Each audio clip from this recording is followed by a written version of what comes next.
Rain today, not too bad, but winds pretty calm. We're going to bring in meteorologist Stephanie Weaver. She works for News Now. She knows a little bit more about weather and everything, Hurricane Delta. So, Stephanie, what is the track of this storm? What could we see in the next couple of days? Yes, well, Hurricane Delta made landfall as a Category 2 hurricane in southwestern Louisiana in Creole, which is about 30 miles near Lake Charles. Now, it made landfall again as a Category 2, packing winds at 105 miles per hour. Now, it was a Category 3 earlier today, so it is starting to weaken. You can see it's slightly weakened.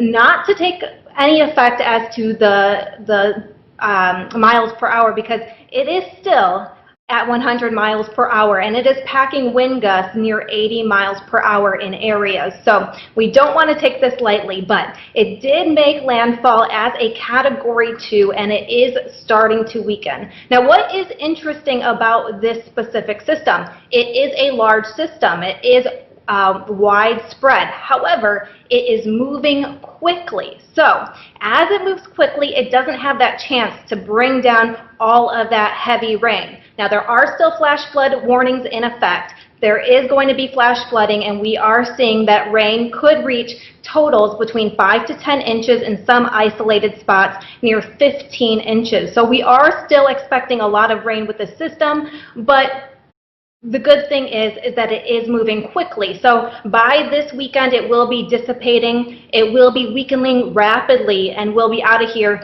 by Monday. Now, like I mentioned, it is weakening, but we are still going to see many of those threats. So we just want to be aware that we're going to see flash flooding, like I mentioned. We are going to see heavy wind gusts, and we are already seeing wind gusts clocking in near 80 miles per hour. And we're going to see that storm surge. We're going to see storm surge anywhere between 7 and 11 feet. So this is life-threatening storm surge. Again, we're going to see those wind gusts that will affect trees that could come down. So please, people in the area need to be careful. And also those power outages. We are already seeing power outages.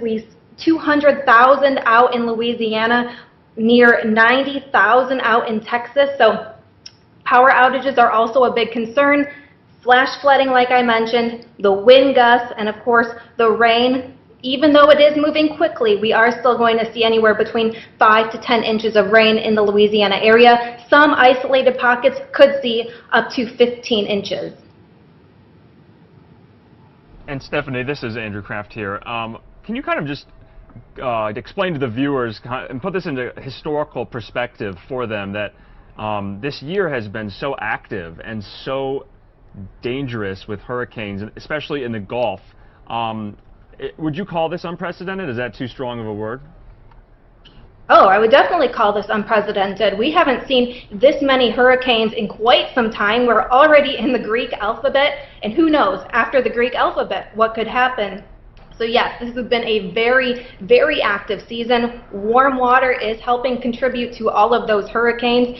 And again, this system is going to continue moving to the northeast. So while I said it is moving quickly, it is going to start moving into the lower Mississippi Valley and then quickly dissipate. But yeah, you are correct in saying that this is unprecedented. We are seeing a lot of hurricanes this season, and I think I have a stat right here that, I don't know if I have this up, but Louisiana has been hit 4 times just this season alone. So not only is this unprecedented on a historical level, but this is also impacting Louisiana over and over and over again.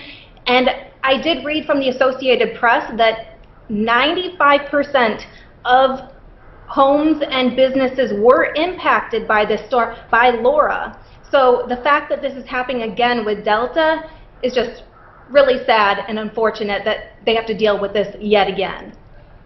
That's right. That's a cruel twist of fate, especially in that Lake Charles region where they were literally just hit 6 weeks ago by Hurricane Laura.